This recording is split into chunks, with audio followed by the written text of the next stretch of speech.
বন্ধুসকল পুনৰ স্বাগত জনাইছোঁ আছামিজ বেকপেকাৰত।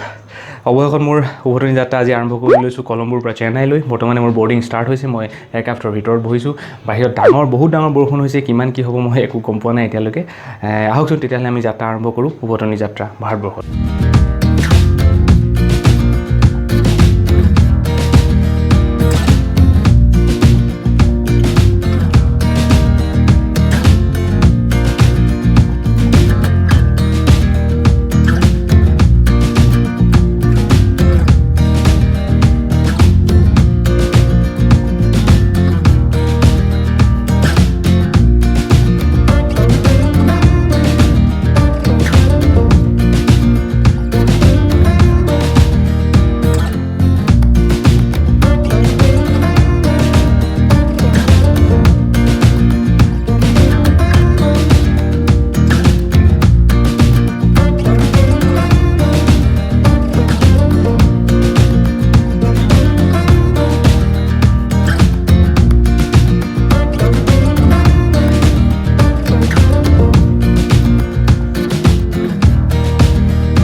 বন্ধুসকল আপোনালোক সকলোকে স্বাগত জনাইছোঁ আছামিজ বেকপেকাৰ চেনেলটোত।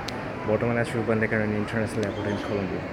আৰু এটা দীঘলীয়া যাত্ৰাৰ কাৰণে অহা নাছিলোঁ ইমান এটা সৰু সুৰা যাত্ৰাৰ কাৰণে আহিছিলোঁ মই শ্ৰীলংকালৈ। আৰু এতিয়া মোৰ যাবলৈ সময় আহি গৈছে। পুনৰ উপস্থিত হৈছোঁ মই এয়াৰপৰ্টত। এতিয়া ইয়াৰ পৰা মোৰ ফ্লাইট আছে চেন্নাইলৈ, দেন চেন্নাই টু কলকাতা আৰু বৰ্তমান আহিলোঁ। এতিয়া এয়াৰপৰ্টৰ ভিতৰত আছোঁ বৰ্তমান। এতিয়া একচুৱেলি ফৰ্মেলিটি কি হয়, এটা এনাউন্সমেণ্ট হৈ আছে।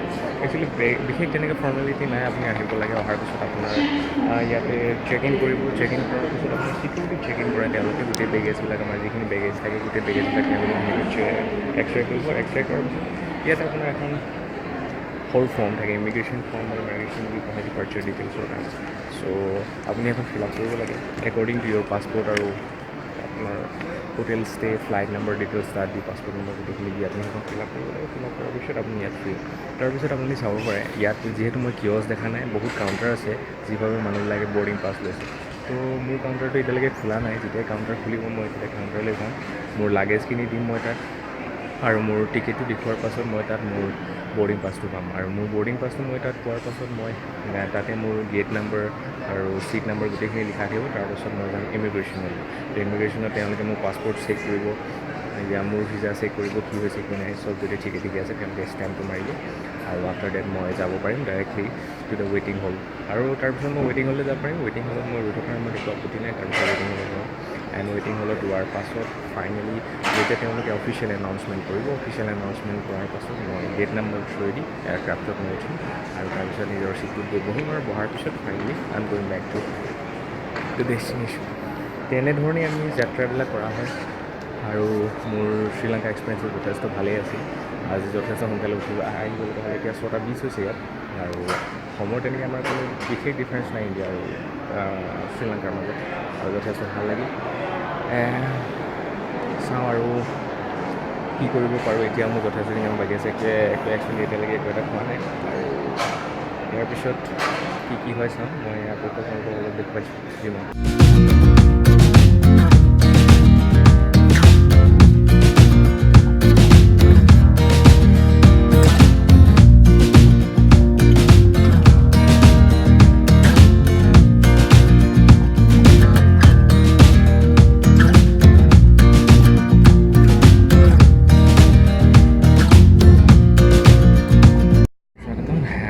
মোৰ বৰ্ডিং ষ্টাৰ্ট হৈছে। মই এয়াৰক্ৰাফ্টৰ ভিতৰতে জাষ্ট সোমাইছোঁ আৰু মোৰ জাৰ্ণি শেষ হ'বলৈ গৈ আছে। আৰু একচুৱেলি কি বাহিৰত যথেষ্ট বৰষুণ, যথেষ্ট ডাঙৰ বৰষুণ দি আছে। গতিকে কিন্তু চিটিত মই পাইছোঁ।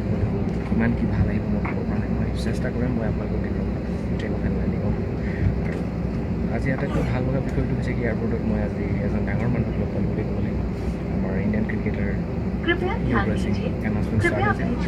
আৰু युवराজ সিঙক মই লগ পালোঁ, যথেষ্ট ভবা নাছিলে টু ইণ্ডিয়ানছ মেট উইন আন আদাৰ কাণ্ট্ৰি ঠিক এনেকুৱা ধৰণৰ যথেষ্ট উইণ্ডো ছিটতে আছোঁ এনাউন্সমেণ্ট ষ্টাৰ্ট হৈছে চাওঁ কি হয় যিমান পাৰোঁ মই দেখুৱাবলৈ চেষ্টা কৰিম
বন্ধুসকল অৱশেষত মই উপস্থিত হৈছোঁহি চেন্নাই এয়াৰপৰ্ট মই ভাৰতবৰ্ষৰ মাটিত ভৰি দিলোঁহি যেতিয়া আমি ইণ্টাৰনেশ্যনেল ফ্লাইট আমি ট্ৰেভেল কৰোঁ তেতিয়া আমাৰ লেণ্ড কৰাৰ পিছত প্ৰথম আমাৰ কামটো থাকে আমি ইমিগ্ৰেশ্যন বৰ্তমান মই ইমিগ্ৰেশ্যন সম্পূৰ্ণ কৰিছোঁ ইমিগ্ৰেশ্যন সম্পূৰ্ণ কৰাৰ পাছত মই বৰ্তমান বেগেজৰ কাৰণে মই বেগেজ বেল্টত ৰখি আছোঁ ইয়াৰ পৰা বেগটো লৈ মই ইয়াৰ পৰা ওলাম